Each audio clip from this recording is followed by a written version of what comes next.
প্রায় 8 মাস ধরে বিসিবি সভাপতির দায়িত্ব পালন করছেন ফারুক আহমেদ। শুরুটা ইতিবাচক হলেও যত সময় যাচ্ছে তত তীব্র সমালোচনায় বিদ্ধ হচ্ছেন সাবেক এই বাংলাদেশের অধিনায়ক। ক্রিকেট বোর্ডের অর্থ এক ব্যাংক থেকে অন্য ব্যাংকে স্থানান্তরের অভিযোগ থেকে শুরু করে ব্যক্তিগত ব্যবসা নিয়েও তীব্র প্রশ্নের মুখে পড়েছেন দেশের ক্রিকেটের শীর্ষ এই কর্মকর্তা। দিন শেষে রাত পোহালেই তার নামের সঙ্গে জড়াচ্ছে নিত্য নতুন অভিযোগ।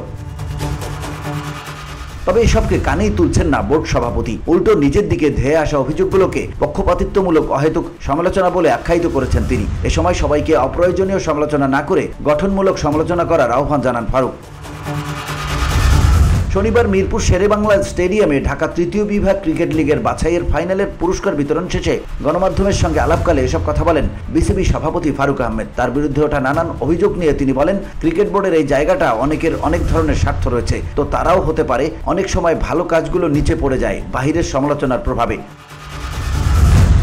এ সময় তিনি সবাইকে গঠনমূলক সমালোচনা করতে আহ্বান করে বলেন, আমরা ভালো কাজের প্রশংসা করব, খারাপ কাজের সমালোচনা করব, দুটোই করব। খারাপ করলে সমালোচনা হবে, এটাই স্বাভাবিক, কিন্তু মাঝে মধ্যে ভালো কাজগুলো নিচে চাপা পড়ে যায় এই খারাপ কাজের ভিড়ে। সো আপনাদের কাছে অনুরোধ করব, বিকজ আপনারা যদি সত্যিটা তুলে ধরেন এবং আনবায়াসলি কাজ করেন, আমার মনে হয় যে আননেসেসারিলি সমালোচনা মুক্ত হতে পারি। এটা আমার সবার কাছে অনুরোধ থাকবে, কেননা আমি এমন একজন মানুষ, যদি গঠনমূলক সমালোচনা করেন সেটা কিন্তু গ্রহণযোগ্য।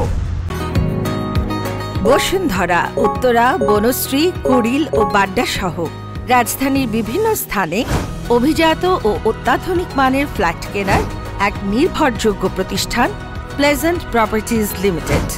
তাই আপনার স্বপ্নের আবাসনের জন্য আজই যোগাযোগ করুন।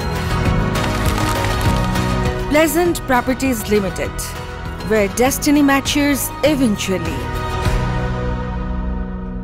সাদা পোশাকের ক্রিকেটে খেলোয়াড় সংকট নিয়ে বিসিবি সভাপতি বলেন, লংয়ের ভার্সন আসলেই একজন খেলোয়াড়ের ধৈর্য পরীক্ষা করে। অনেক দেশ আছে যারা অন্যান্য ফরম্যাটে ভালো করছে, কিন্তু টেস্ট ফরম্যাটে নিচের দিকে। টেস্টে ভালো করতে হলে নির্দিষ্ট পরিকল্পনা লাগে, খেলোয়াড়দের সুযোগ সুবিধা বাড়াতে হয়, আর এসব একদিনে হবে না। আপনি কতটুকু অগ্রাধিকার দিচ্ছেন সেটাই বড় বিষয়। VOD Bangla news desk.